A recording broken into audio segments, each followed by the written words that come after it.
Aux États-Unis maintenant, après le meurtre tragique de George Floyd, un véritable débat, une prise de conscience refait surface sur la question raciale. Politiciens et activistes repensent certaines lois. On parle même de démanteler, de retirer le financement aux services de police dans certaines villes comme Minneapolis. Ce soir, on vous présente un entretien exclusif en français avec une des militantes afro-américaines les plus influentes aux États-Unis, Angela Davis. Elle lutte depuis plus de 50 ans pour l'égalité raciale et toute forme d'oppression contre les minorités.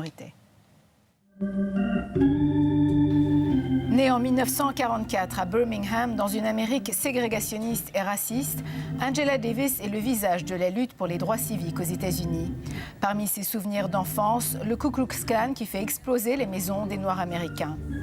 Tout de suite, elle milite auprès des Black Panthers, épouse la cause communiste, tout en terminant son doctorat en philosophie en 1969. Avec sa célèbre coupe afro, elle devient rapidement une icône du mouvement des Noirs américains. « J'étais un symbole qu'il fallait détruire », dira-t-elle plus tard.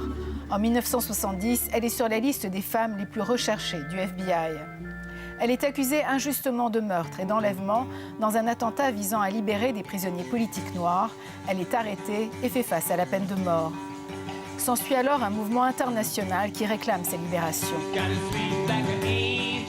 Les Rolling Stones chantent Sweet Black Angel. John Lennon et Yoko Ono enregistrent la chanson Angela. En France, Jean-Paul Sartre, Aragon, Foucault font pression. Après 16 mois de détention, elle est libérée avec le fameux poing en l'air. Aujourd'hui, elle continue de militer pour l'égalité des femmes, contre le racisme, contre l'oppression et pour l'abolition de la peine de mort. Angela Davis, bonsoir. Merci beaucoup d'être avec nous ce soir. Bonsoir.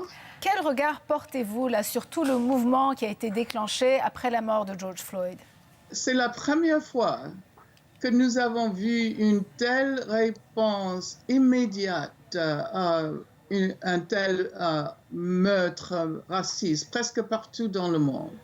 Et c'est bien sûr à cause de la nouvelle technologie de communication. Nous avons tous collectivement regardé les dernières minutes de la vie de George Floyd.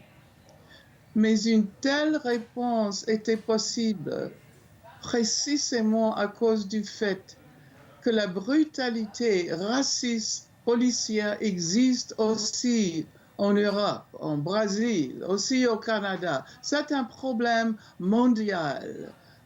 Et je crois que nous devons créer une solidarité mondiale. Et je crois que cette solidarité peut peut-être créer la base pour un espoir de changement. Madame Davis, si on regarde les 50 dernières années, il y a eu la fin de l'apartheid, il y a eu également l'élection d'un premier président afro-américain aux États-Unis. Donc, on sentait le racisme, c'était quelque chose du passé. Et puis là, en 2020, on a la mort terrible de George Floyd. Est-ce que c'est un réveil brutal? Est-ce qu'on s'est un peu reposé sur nos lauriers? Bon, alors, le discours populaire, c'était que le racisme était déjà éliminé. Bien sûr que l'élection de Barack Obama a servi d'exemple de la fausse idée qu'il n'y avait plus de racisme. Mais je crois que cette conception de racisme elle-même était fausse. Le racisme est beaucoup plus que des attitudes individuelles. L'adjectif raciste était utilisé et continue d'être utilisé pour décrire des individus, des personnes individuelles. Mais à l'autre côté, nous avons dit pendant les derniers 50 ans que le racisme n'est pas seulement ancré dans les attitudes. Le racisme est structurel, il est systémique. Il est institutionnel. Et les meurtres par la police de George Floyd, Breonna Taylor, Rayshard Brooks, et le meurtre de Ahmaud Arbery par des milices racistes ont été le réveil. C'est beaucoup plus difficile de faire des changements alors dans le racisme systémique. On a aussi un débat ici au Québec, au Canada, sur le racisme systémique. Ça va prendre plus de temps pour le changer. Est-ce que vous avez espoir que ça puisse changer? Oui, j'ai l'espoir que ça va changer, mais pas dans un instant. D'abord, c'est absolument extraordinaire que des protestes continuent ici, en Amérique du Nord, mais aussi en Europe et en Amérique du Sud, pour changer les institutions. Nous aurions besoin de beaucoup plus que les réformes. Les prisons et les départements de police ont été perpétuellement réformés. Et après les réformes, ces institutions ont devenu même plus violentes, plus racistes, plus permanentes. C'est la raison pourquoi je crois que les activistes jeunes demandent l'abolition des prisons. Ils disent qu'il faut démonter la police, c'est-à-dire créer les nouvelles institutions. Imaginer un nouvel ordre au-delà du capitalisme racial, capitalisme global.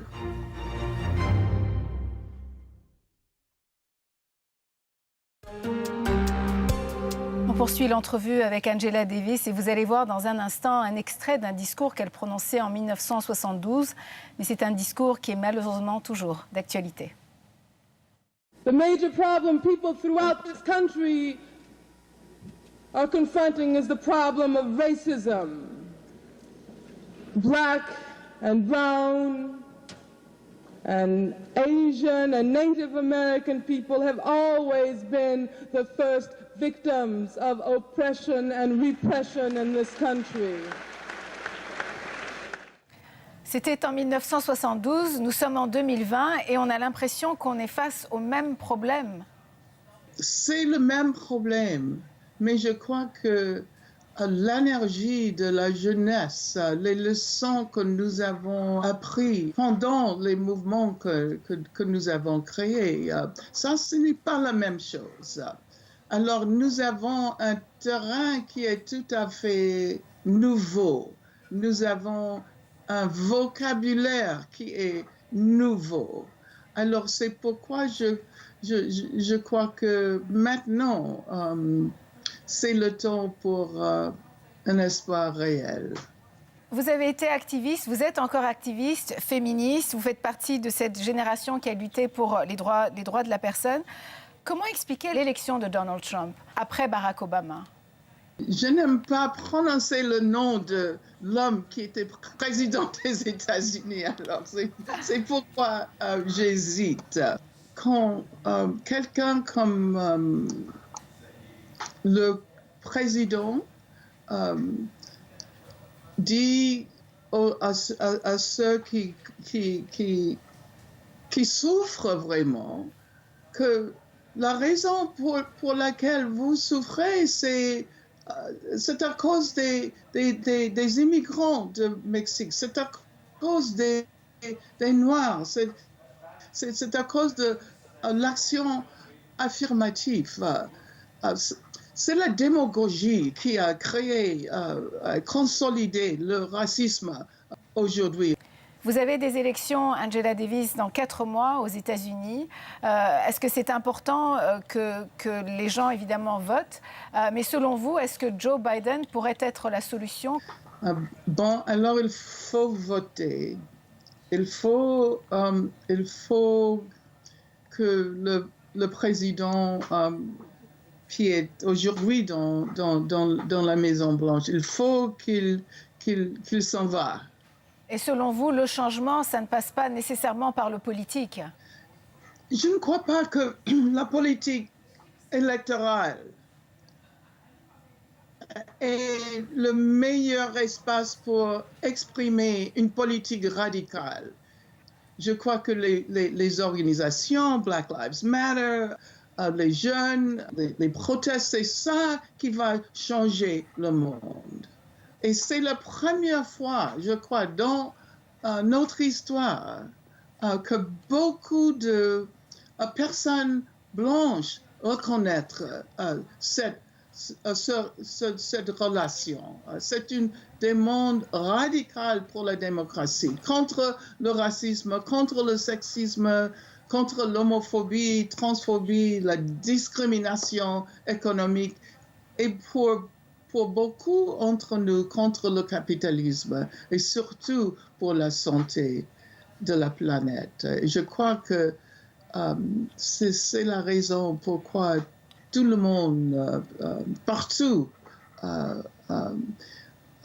regarde ce mouvement comme l'espoir de tous. C'est la première fois que nous avons achevé une espèce de consensus, un consensus qui est beaucoup plus radical que dans le passé. Est-ce que la situation des Afro-Américains, des personnes noires, selon vous, s'est améliorée ou pas, collectivement? Il y a des changements qui ont été faits et je crois que c'est bien. Mais fondamentalement, rien n'a changé. Les institutions parlent de la diversité. Et bien sûr, il y a plus de gens qui représentent des communautés racialisées dans les institutions économiques, dans les universités. Mais les institutions elles-mêmes n'ont pas changé. Alors, et c'est une contradiction. Si vous intégrez quelqu'un qui a été marginalisé dans le passé, par une institution, et l'institution reste le même qu'elle était